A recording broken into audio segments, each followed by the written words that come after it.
Have you ever wondered what exactly creates the gap between the rich and the middle class? Why the hardworking remain poor while the rich enjoy their lives? Welcome to Retire Rich. Through this channel, we help people learn about personal finance, how to get rich and retire early. Robert Kiyosaki, the Rich Dad, Poor Dad author, once revealed how his rich dad taught him the secret of money that his poor dad, the head of education, could never teach him. 1. Increasing expenses with every paycheck hike. It is very common for most middle-class people to increase their expenses every time they get a small hike in their paycheck. The biggest justification we give for such recklessness is that we deserve it, because we worked really hard for it.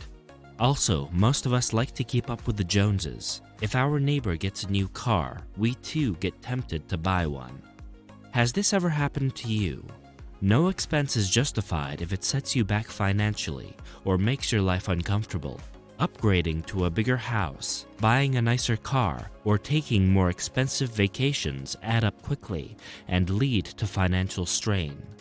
We don't say such expenses are never justified, but we need to weigh in the fact that do we actually need all these, or are we just following trends? And while we are discussing trend-following behavior, most middle-class individuals get easily roped into social media trends. We try emulating celeb or influencer lifestyles because it gives us outside validation.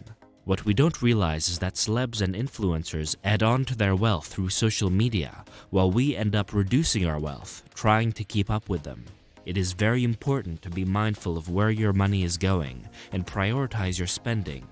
Budgeting and allocating your income towards necessities is one very good habit that lets the rich remain rich forever. They first segregate their money for emergencies and retirement, and then spend only the discretionary income on luxuries. The rich live a financially stable lifestyle, and we should take a leaf out of their book too. One rule of thumb we should follow is that our expenses should not grow faster than our income. Only after all your future needs are taken care of, you can definitely spend some money on leisure. 2. Trying to time the market. Most rich people invest their money in vehicles that secure them stable returns over the long term. However, most middle-class investors try to time the market. Timing or beating the market is yet another money trap that keeps you where you are all your life. Most of us buy or sell investments every time there is a small fluctuation in the market.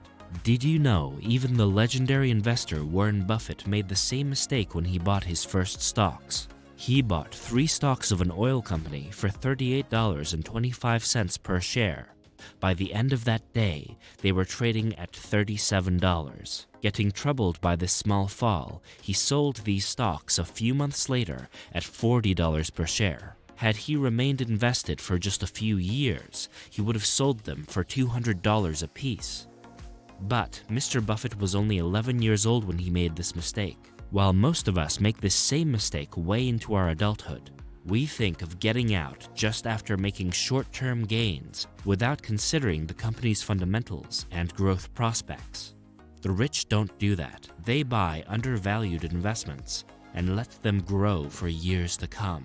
And it takes strict discipline to do that because they don't get tempted by small, short-term gains. Another downside of timing the market is that we wait for a tremendous fall in the market before buying in. The biggest downside of this strategy is that while we wait, our money sits in a bank account eating dust. And not just that, this even leads to several missed opportunities. In a growing market, there is a slim chance of stock prices falling. And in a falling market, stock market investment becomes riskier. So, is there ever a good time to invest in stocks? According to Mr. Buffett, instead of waiting for an opportunity to enter the market, it's better to invest in the S&P 500 index funds, which give a stable 8% return over the long term. He reasons that for the average retail investor, it is extremely difficult to predict market movements with accuracy and consistency. The buy low and sell high strategy is easier said than done. Even investors with deep understanding of market trends struggle to accurately time the market. So, an average 8% return from an index fund is much better than most other investment strategy returns. 3. Low risk-taking willingness. While most of us middle-class people think of risk-taking willingness and risk-taking capacity being the same thing, there is a huge difference between the two. Risk-taking capacity determines how much risk we can take. This means our financial constraints stop us from taking very high risks.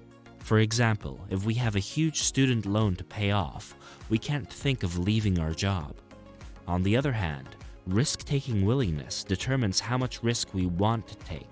An example would be a millionaire keeping all his money in secured, low-paying G-Secs instead of investing some of it in the stock market, even when the market is showing a clear rising trend. The biggest reason behind such behavior is loss aversion, where people fear losing $100 more than the pleasure they get from gaining the same $100. For the same reason, most people don't want to start a business even if they have substantial savings. The biggest reason is they are haunted by these 4 words. What if I fail? But this unwillingness to take calculated risks keeps us trapped in the middle class throughout our lives. The rich take calculated risks when they see a profitable opportunity, and the biggest reason they are able to do that is because they have savings set aside in case their business idea fails. We are not suggesting that you should quit your job today and start a business immediately. What we are suggesting is that each one of us is good at something at least. Maybe you can write well, then why not start content writing on the side? If you are good with numbers, start a small consulting firm and see how it goes. You wouldn't know whether your business idea will work or not without trying it out, and starting a side hustle is the best way of doing that. And if you see potential, and doing it full-time can give you more money than your 9-to-5 job, then taking that risk is worth your while. At max, you will fail, but with your savings, you can get back on your feet in no time and get another job too. But if you succeed, you will have the chance to be in the top 1% of the world. But such rewards don't come to those who don't take any risks.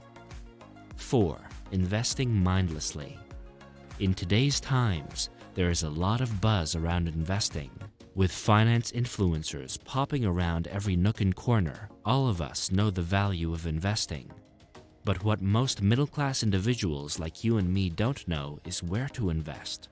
Investing in the right vehicle becomes extremely crucial because even minor differences in investment parameters can lead to sizable financial distress. Not considering various factors, such as your investment options, current market conditions, and personal investment goals, lead to wrong investment decisions. An example of mindless investing is taking financial advice from friends and relatives who themselves don't have sound finances. Also, blindly following your financial advisor's words without cross-checking his calculations is another trap you should avoid getting sucked into. For example, if you invest $10,000 today at 8% and let it stay invested for 50 years without any additional payments, you will have $469,016.13 after 50 years. But if you invest the same $10,000 at 10%, you will have a massive $1,173,908.53 in the same 50 years' time. That's a difference of $704,892.40 from a minor rate difference of only 2%. This small example is why most middle-class people remain trapped in the middle class, living paycheck to paycheck. On top of that, we should always stay away from emotional or hype-based investing. For example, investing in new and risky vehicles just because everyone is investing in them can lead to massive wealth erosion. A big example of this is the recent crypto bubble. The rich don't invest all their wealth in such risky investments. They thoroughly analyze the pros and cons and only put their money where they get the most value. Similarly, middle-class investors should always keep their goal of investing in mind. The first step to finding the right investments is to chalk down our investment goals, both short and long-term. After defining our goals, we should find out the investments that meet our return requirements and that also fall within our risk-taking capacity. Such goal-based investing requires patience and discipline, and thus also keeps our expenses in check. 5. Not adapting to changing times. There was a time when only bigger cities offered better paying jobs, but that also meant a higher cost of living. However, in today's globalized world of digital technology, most jobs can be done from anywhere in the world. This is why a lot of early adopters are adopting the digital nomad lifestyle, choosing to work independently as freelancers, consultants, or entrepreneurs. But most people still stuck in the rat race of traditional jobs remain unwilling to accept this changing scenario. They don't want to move to smaller cities with a lower cost of living because they don't want to give up on their big city life. This is the biggest mistake you could make at the start of your career.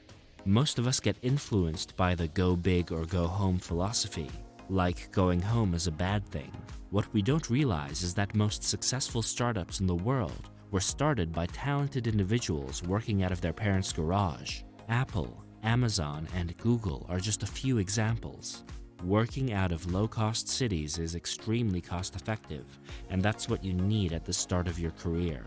You can save more as you spend less on living expenses. Not only does this secure your future, but it also boosts your risk-taking capacity. With more money at your disposal, you can start a side hustle that opens a passive income stream while doing your regular job to give your income an additional boost. Being averse to change never helps. As time keeps on moving, you need to move with it to stay relevant.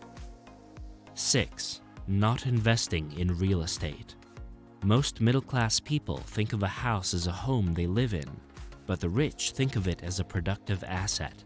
While middle-class investors think that renting a house is cheaper, they forget that owning a home builds up their equity in several ways. First of all, the mortgage payments are tax-deductible, so you end up paying lower taxes each year. Second, you can rent the house to generate a passive income stream that frees you from the pressures of paying off the mortgage payments. And third, owning a house protects you against inflation. Real estate investments rise tremendously during inflation. So when things become expensive, you still remain fortified. If you dream to change your fortune, cut down your unnecessary expenses, and save up to own a house, it will prove to be a lifelong asset for you. But if you are just out of school and have very little savings, what should you do to turn small bucks into bigger numbers? Just watch this video to see how.